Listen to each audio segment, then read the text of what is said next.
નમસ્કાર, સ્વાગત છે આપનું। કહેવાય છે કે અંધશ્રદ્ધા એ પ્રગતિની સૌથી મોટી બેડી છે, પણ જ્યારે આ અંધશ્રદ્ધાનો ઉપયોગ કોઈની મજબૂરીનો લાભ લેવા માટે કરવામાં આવે ત્યારે તે ગુનો બને છે। અમરેલીના ભુરખિયા ગામેથી એક ચોંકાવનારો કિસ્સો સામે આવ્યો છે, જ્યાં પાણી પીવાના બહાને ઘરમાં ઘૂસેલી એક ટોળકીએ પરિવારને ડરાવી ધમકાવીને લૂંટ ચલાવી છે। જી હા, જસદણની આ બે સભ્યોની ટોળકીએ ભુરખિયા ગામના એક પરિવારને નિશાન બનાવ્યા હતા।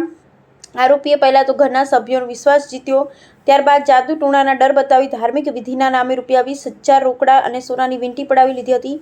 ઘટનાની ગંભીરતાને જોઈ અમરેલી લોકલ ક્રાઇમ બ્રાન્ચ એટલે કે LCBની ટીમ એક્શન મોડમાં આવી હતી અને ટેકનિકલ સર્વેલન્સના આધારે બંને આરોપીઓને જસદણથી દબોચી લીધા છે। પોલીસે આરોપીઓ પાસેથી લૂંટાયેલ મુદ્દામાલ, ગુનામાં વપરાયેલું બાઇક મળી કુલ ₹75,000નો મુદ્દામાલ કબજે કર્યો છે। પ્રાથમિક તપાસમાં બહાર આવી છે કે આ ટોળકી સૌરાષ્ટ્રના અન્ય જિલ્લાઓમાં પણ આ જ રીતે લોકોને શિકાર બનાવી ચૂકી છે। હાલ બંને આરોપીઓ લાઠી પોલીસના સકંજામાં છે અને વધુ તપાસ ચાલી રહી છે।